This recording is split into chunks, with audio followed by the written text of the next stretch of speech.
Hola amigos, mi nombre es Juliet Ávila Galguera y pues hoy le voy a platicar acerca de un novelista muy famoso del siglo XX llamado Gilbert Keith Chesterton. Bueno, Gilbert Chesterton nació el 29 de mayo de 1874 en Londres, Reino Unido. Falleció el 14 de junio de 1933 a los 64 años de edad por insuficiencia cardíaca.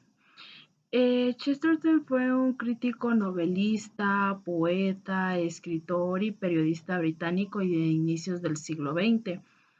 Chesterton cultivó entre los géneros de ensayo, la narración, la biografía, la lírica, el periodismo y los libros de viajes. A Chesterton lo han llamado el príncipe de las paradojas, porque su personaje más famoso es el Padre Brown, ya que fue un sacerdote católico de apariencia ingenua, cuya agudeza psicológica lo vuelve un tremendo detective y que aparece en más de 50 historias reunidas en 5 volúmenes publicados entre 1911 y 1935. Chesterton fue el maestro de la ironía y del juego de la paradoja lógica como motor de la narración, polígrafo, excéntrico, ofobre de sentencias y de deslumbrantes precisión en su abundancia obra.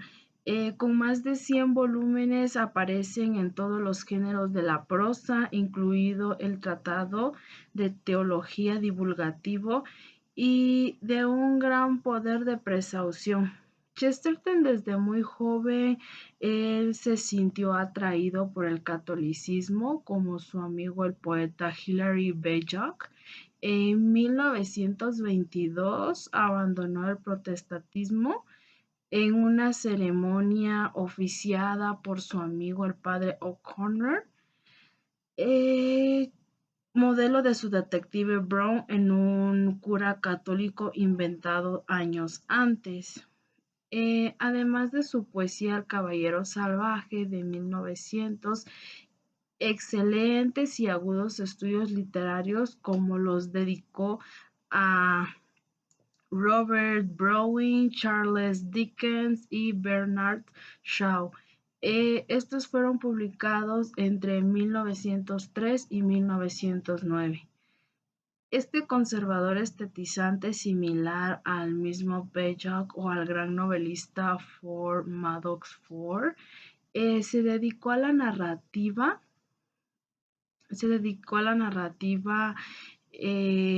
cuyo detectivesca con El hombre que fue jueves en una de sus obras maestras aparecidas en 1911.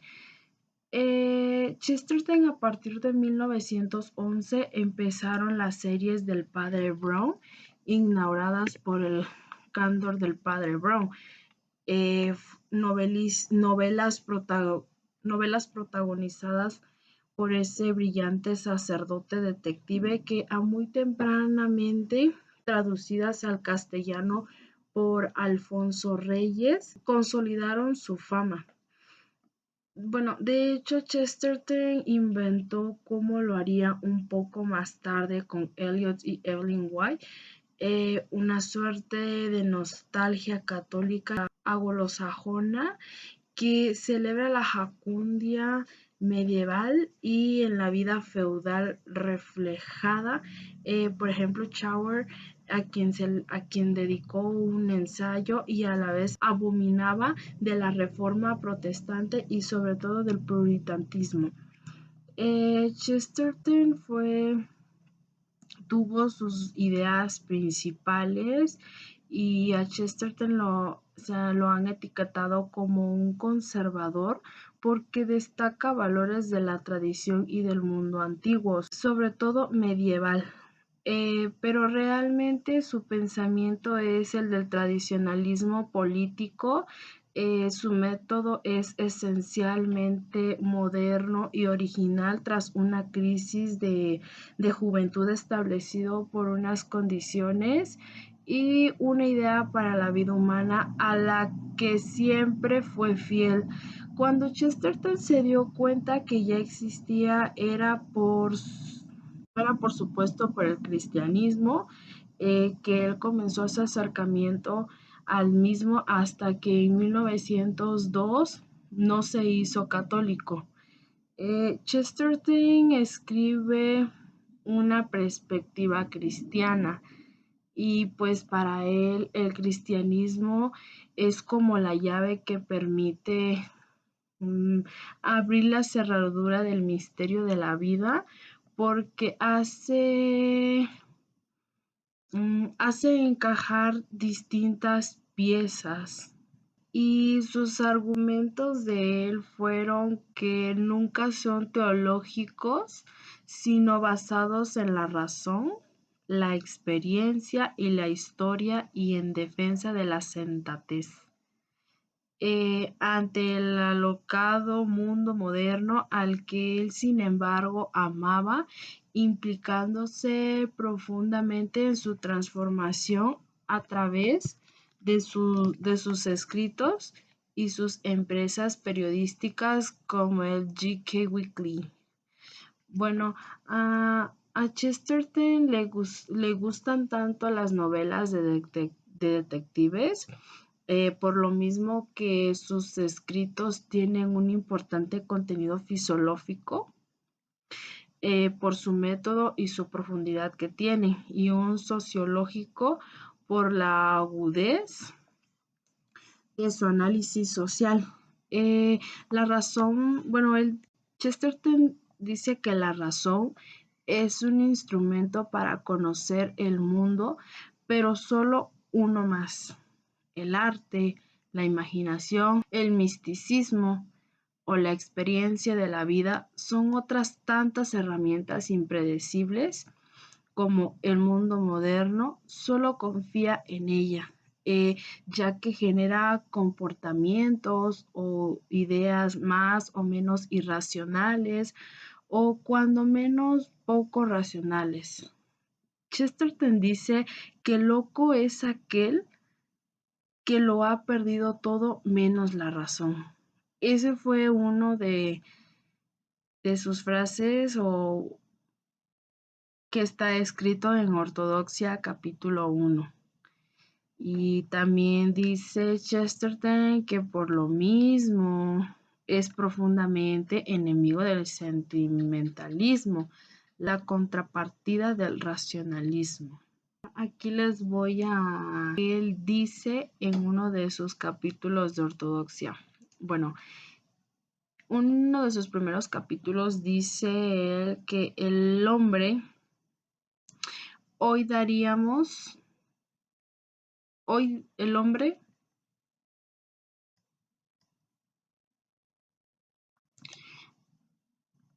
el hombre hoy diríamos ser humano.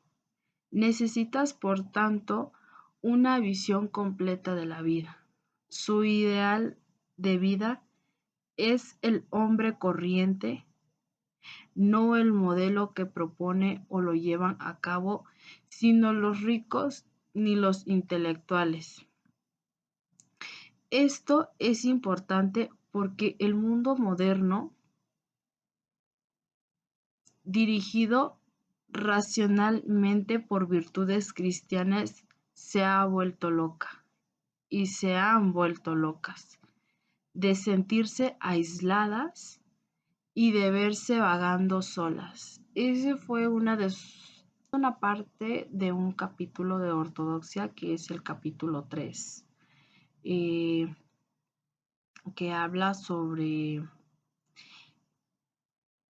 el racionalismo en el hombre y de las virtudes cristianas. Él dice que el ser humano siempre anda en busca de un lugar. Algunos lo tienen más claro, pero otros buscan y buscan durante toda su vida. Al fin y al cabo, cada uno tiene que resolver su misterio. Él lo hizo a los 22 años de edad.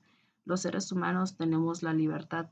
Dios no nos ha dado los colores en el lienzo, sino la paleta. Los países de los colores en el capítulo 7, esto también es una de sus novelas.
Bueno, les voy a platicar un poco de Chesterton en su juventud. Bueno, en su juventud de Chesterton se volvió agnóstico militante en 1991, contrajo matrimonio con Frances Block.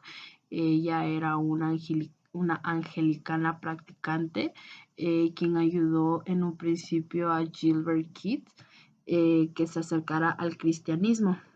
Eh, la inquietud de Chesterton se pudo ver claramente en un siguiente artículo. Bueno, Chesterton dijo, no evadir el tema de Dios, siendo que no hables sobre cerdos. Sobre todo, la teoría biominal. Estás todavía hablando sobre él. Ahora, si el cristianismo es un fragmento de metafísica sin sentido, inventando por unas pocas personas, entonces, por supuesto, a defenderlo. Ser simplemente hablar de metafísica sin sentido una y otra vez. Pero si el cristianismo resulta ser verdadero, entonces defenderlo podría significar hablar de cualquier cosa. O sobre todas las cosas, hay cosas que pueden ser irrevelantes para la proposición sobre que el cristianismo es falso, pero ninguna cosa puede ser irrelevante para la proposición sobre el cristianismo es verdadero. Bueno, Chesterton al paso de los años se acercó cada vez al cristianismo, volvió a la religión de su infancia, al angelicanismo, a la idea del superhombre planteado por Nietzsche y seguida por Charlie Wells, respondió con un ensayo titulado ¿Por qué creo en el cristianismo? Y dijo Chesterton, si un hombre se nos acerca, como muchos se nos han acercado muy pronto, es decir, soy una nueva especie de hombre, soy el superhombre, he abandonado la piedad y la justicia. Nosotros debemos contestar, sin duda tú eres nuevo, pero no estás cerca de un hombre perfecto porque él ha estado en la mente de Dios. Nosotros hemos caído con Adán y nosotros descenderemos con Cristo, pero preferimos caer con Satanás que descender contigo. Esto fue un ensayo titulado ¿Por qué creo en el cristianismo? En el cual eh, los, los ideales creadores de este ensayo fue Charles Wells y pues Chesterton.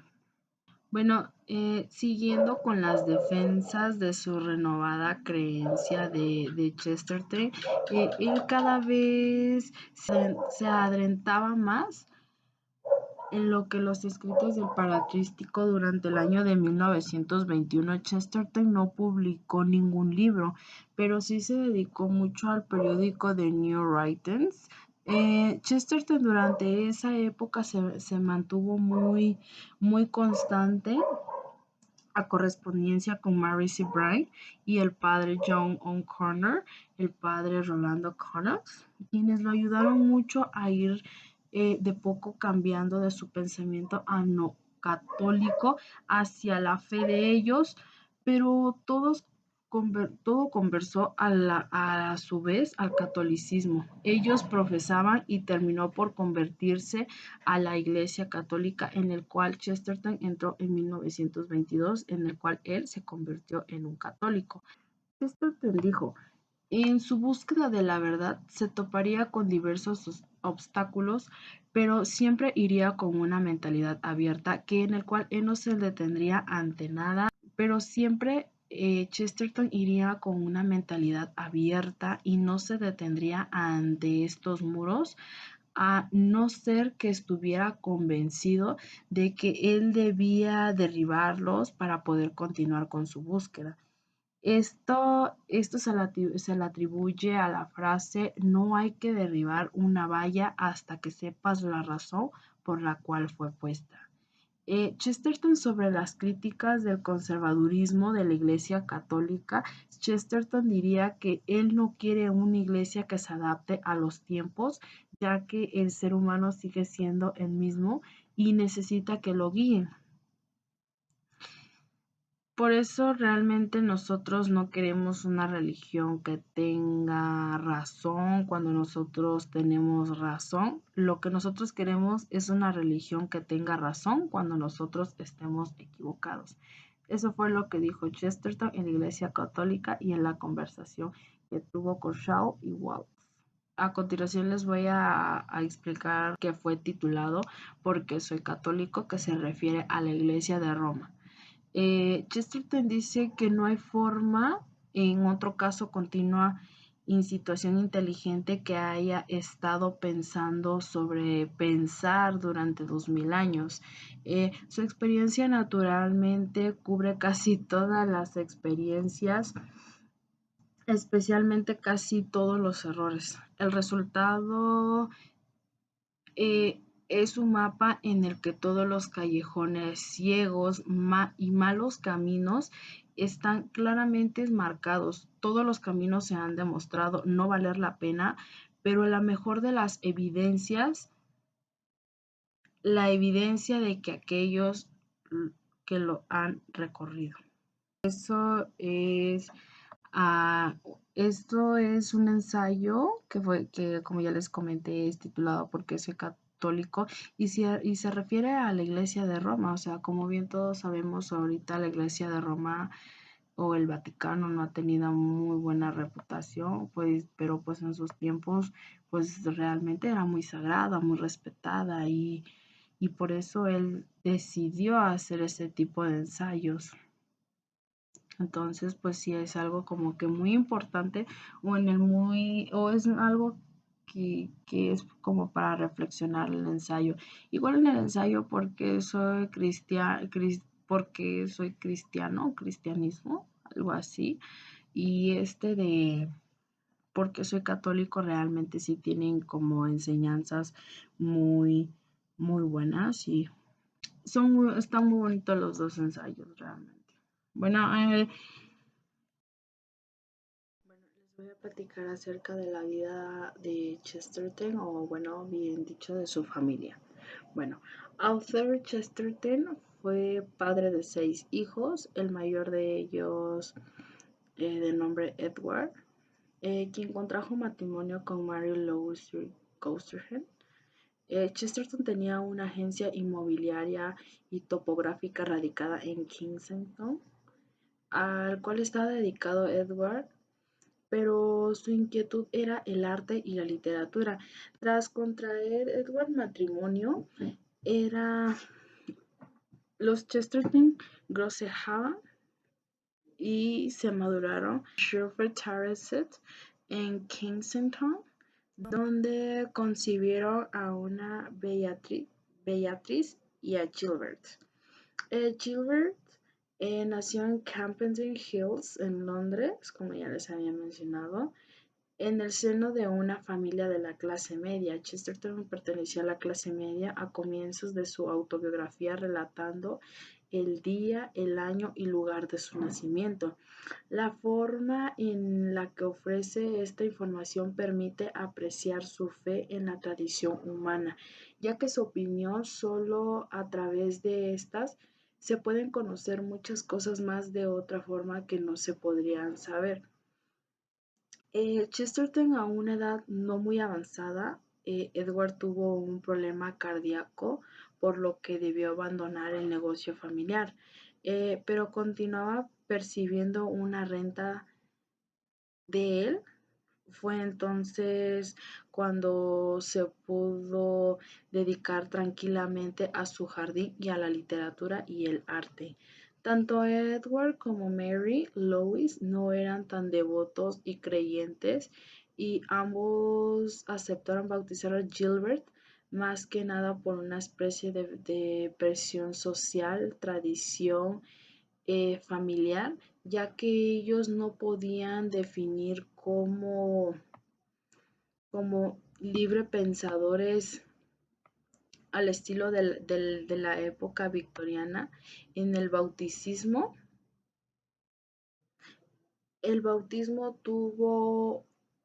tuvo lugar en una pequeña iglesia anglicana llamada St. George's. Al respecto, Joseph Peirce señalaba la mera autoridad no era de la Iglesia, sino del convencionalismo. Edward y Mary Louise tuvieron 3 hijos. El biógrafo parece señala que Gilbert tuvo una hermana mayor llamada Beatriz, que lamentablemente murió muy joven, y que en la casa de los Chesterton se había prohibido hablar del tema. Ada Jones señalaba que en su biografía de los hermanos titulada Los Chestertons, que el padre Edward, a quien lo llamaba Mr. E.D., tenía prohibido hablar del tema. Las fotos de Beatriz fueron sacadas a la casa y que se quedaban mirando a la pared. El otro hijo se llamaba Cecil, nació poco después que Gilbert. Cuenta que se alegró enormemente con el nacimiento de Cecil, ya que al fin él iba a tener con quien discutir. Ada Jones en su biografía cuenta que durante un día en un paseo familiar, Gilbert y Cecil iniciaron un diálogo en medio de un jardín cuando empezó a llover. Y a pesar de eso, ellos continuaron la conversación hasta terminar. Bueno, la juventud de Chesterton, su educación se inició en la preparatoria de College Court en 1881. Su enseñanza en aquel lugar duró hasta 1886 en enero, y en 1887 ingresó a un colegio privado St. Paul en Hammersmith Road. Gilbert describía el sistema educativo, o mejor dicho, lo que él opinaba, cómo ser instruido por alguien que él realmente no conocía acerca de algo que él no quería saber. Luego que él estudiara dibujo y pintura en la Sale School for Fine Art en 1893, y en 1893 se volvió diestro como dibujante, y más adelante Gilbert llegó a contribuir con ilustraciones tanto para sus propias obras como para él en ese caso. Durante esa época se interesó por el ocultismo. En su autobiografía señala que dentro del grupo de los que realizaban espiritismo, oculto o juegos con el demonio, él era el único de los presentes que realmente creía en el demonio. Y pues él lo señaló de la siguiente manera y dijo: me imagino que ellos no son casos raros. De todos modos, el punto está aquí, que bajé lo suficientemente como para descubrir al diablo y aún de algún débil modo de reconocer al diablo. Al menos nunca él estuvo en la primera etapa vaga y escéptica. Dijo Chesterton: me complací muchísimo de los argumentos corrientes sobre la relatividad del mal o de la irrealidad del pecado. Quizás eventualmente me emergí como una especie de teórico y fui descrito como un optimista. Fue debido a que yo era una de las pocas personas en aquel mundo de diabolismo que realmente creía en los diablos. Chesterton, luego de un periodo de absurdescubrimiento, se retiró de la universidad. sin alcanzar un título y pues comenzó a trabajar en diferentes periódicos. Trabajó como editor de la literatura espiritista y teosofía, asistiendo a reuniones de ambos campos. Bueno, esto es parte de la vida de Chesterton cuando él era muy joven, aproximadamente los 20 a 25 años. Esto es un poco de, bueno, esto es realmente un poco de su vida, que fue lo que hizo él en esos tiempos. Y pues él era un creyente del demonio.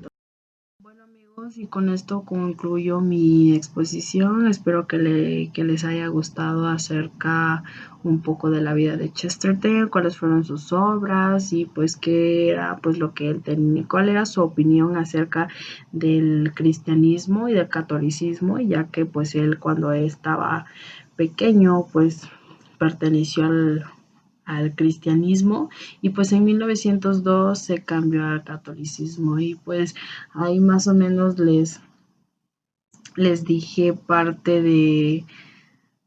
de sus ensayos, uno del ensayo del cristianismo y uno del ensayo del catolicismo. Creo que realmente ambos son muy buenos, tienen una enseñanza muy bonito.